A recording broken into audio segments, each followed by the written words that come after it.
Let people have fun, man. Let people have fun. I already recorded a video that was sort of this subject matter, like this morning earlier, and I was about to upload it, and then I was like rewatching the video, and I was like, you know what? I have a better way of saying this, and I think I think everyone is trying to find themselves, and it's very very difficult for people to find themselves in a meaningless society where a lot of things are devoid of meaning, right? And look, yes, there's things that make me cringe. Yes, there are things that make me feel like, oh, that guy is being disingenuous, and you know. But look, when your only form, your your only ability is to go on an app and to engage with entertainment and media and content that is designed for you to create your personality around, that's what's going to happen, right? So I can't fault those people for just trying to have fun, and like, you know uh, if someone has like a TikTok personality, someone who has like a lot of their interests informed by digital media, offer an alternative, because like the issue is when you go on your soapbox and you're talking about, oh, this is so cringe, and oh, this group of people are cringe. I'm making a vast generalization around all of these people who maybe are engaging with a hobby superficially. um by you doing that, by you perpetuating that sort of way of finding something new, you are deterring all of the people who might find something interesting there, and might find something enriching or meaningful there. And by kind of just this very broad stroke of, if you get your interests from this particular platform, then you are cringy, is sort of reductionist. And I think that we all have to understand that as long as we find things that give our life meaning, regardless of where we find them, um, that is a good thing. That is a good thing. And maybe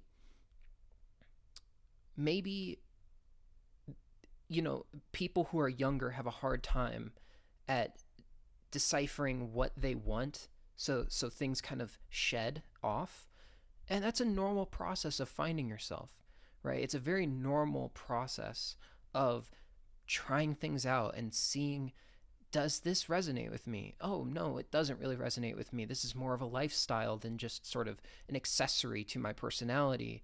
And this requires a lot more work than this niche interest requires a lot more work than just watching YouTube videos. This requires me to read books and to go look at articles and all of this other work. And, I would rather just watch YouTube videos, right? So, like,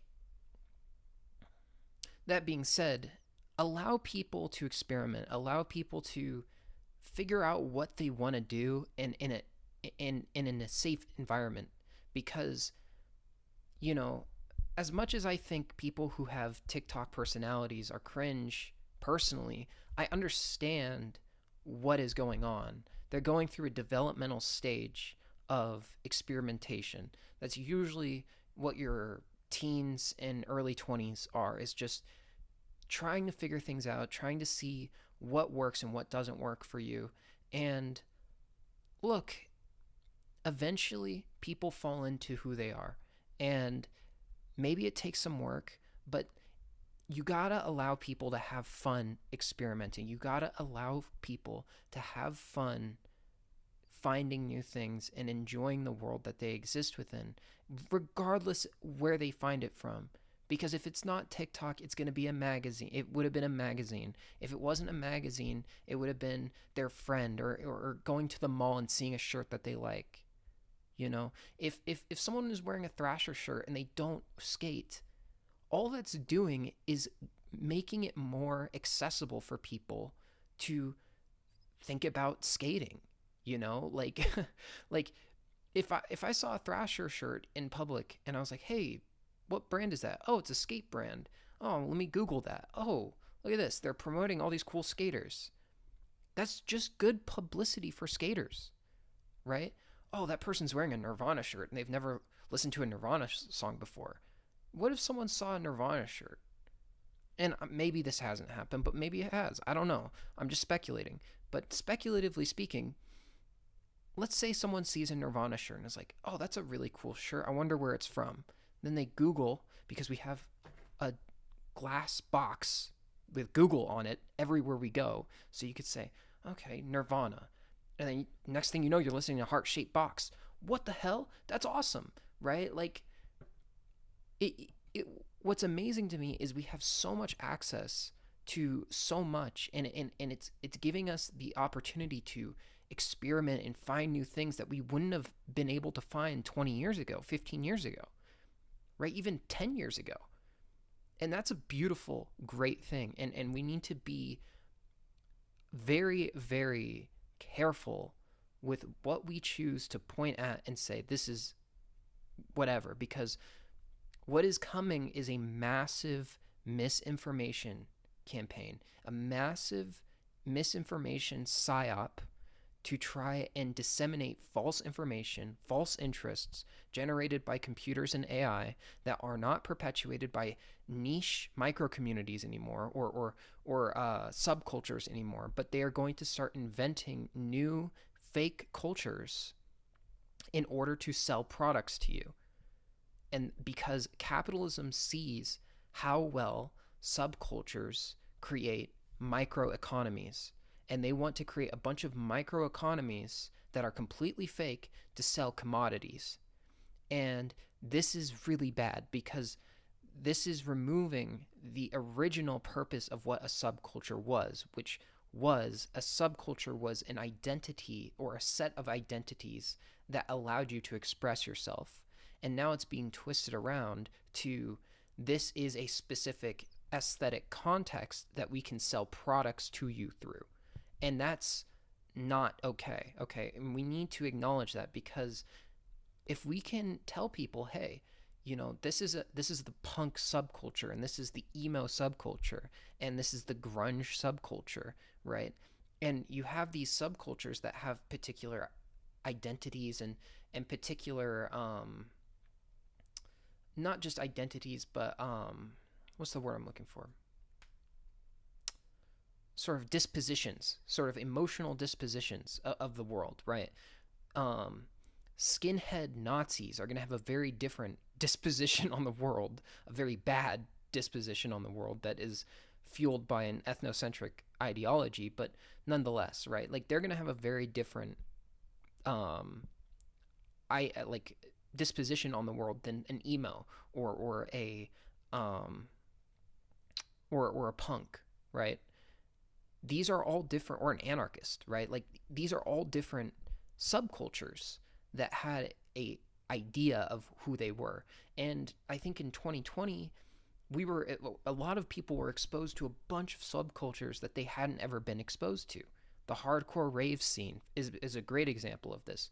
Most people didn't really know about the underground hardcore rave scene. They just really knew that there was EDM, like Tiesto and Marshmello, and that was it. That's what their context to electronic music was. And then come the pandemic, suddenly everyone is exposed to hardcore rave, and that's a great thing, because now you have a whole group of new hardcore ravers, and you can have underground raves across the country. You don't just have to live in New York or Chicago or LA. You could live in fucking Wisconsin and show people some hardcore rave shit, and people will go crazy about it.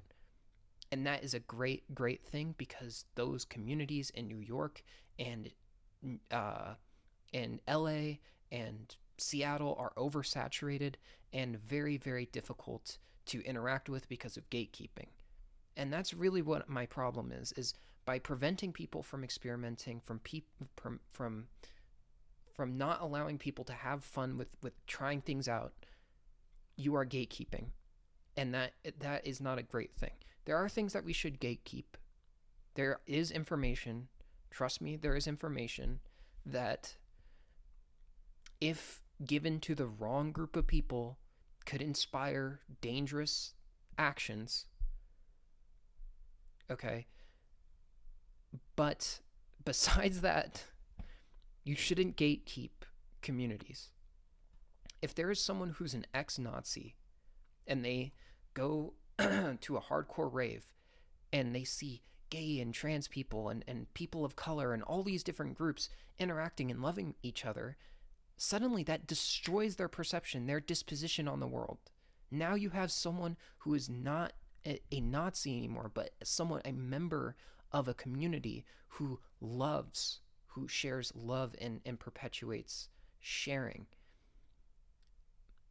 So I digress. Just allow people to love things, allow people to try things. Because if you start saying this specific way of interacting with the world is bad, but this is the way you're supposed to do it, then people are going to feel more on edge when they are trying to interact with a new community, and with how socially awkward everyone is now, and with how socially stunted we all are because of the pandemic and because of this hyper online atomization that has happened over the past 5-ish years. We need to be very welcoming, and we need to allow people to slowly enter into subcultures in a positive way, so that when fake culture starts coming in, which is probably going to happen in the next 2 years, next 5 years, if anything, it's already happening, that people will have a space to go to, because right now there isn't. It's a bunch of people gatekeeping these very trivially gatekeeping these subcultures that were traditionally very easy to get into, right? If you wanted to be a punk, you could be a punk. If you wanted to be emo, you could be an emo. But now there's all these steps. There's all this like, oh, do you listen to this band? Oh, do you da-da-da-da? And it goes completely against what the original ideology of those communities was. You know, if you were an anarchist, if you were a punk, you know, you were trying to get people to be punks too. You were trying to get people to fucking shave their heads and go to punk shows and be a fucking anarchist and care about the land that they're on and care about the community that they're in. It wasn't about fucking clothes and shit. It wasn't about what bands you listen to. And that's my biggest problem is there are so many people perpetuating this consumerist capitalist ideology of, if you don't engage with it this specific way, then you aren't emo, then you aren't punk. No, you're fucking emo, you're fucking punk if you say you are. That's the most punk thing, is saying, you know what, I'm this, and there's nothing anybody else can say, because I know what I am. So just I kind of went off on a rant there, but allow people to have fun. Have fun. Do whatever you want. Okay? If you want to be a meme parrot, be a meme parrot. If you want to try on a bunch of different lifestyles and different aesthetics and stuff to see what fits into your life, fine. Who cares? It's trivial to be concerned about these sorts of things because we have bigger fish to fry. Bigger fish to fry, dude. So, I love you guys. Stay positive. Try to go outside today. It's starting to warm up. So, it's going to be a wonderful summer. It's going to be a wonderful year. Don't be concerned about the negativity. It's only trying to bring you down. I promise things are going to get better. But I love you guys. Peace. Don't forget to subscribe to this video if you want. Interact with it. You can dislike it if you want. I don't care. Peace.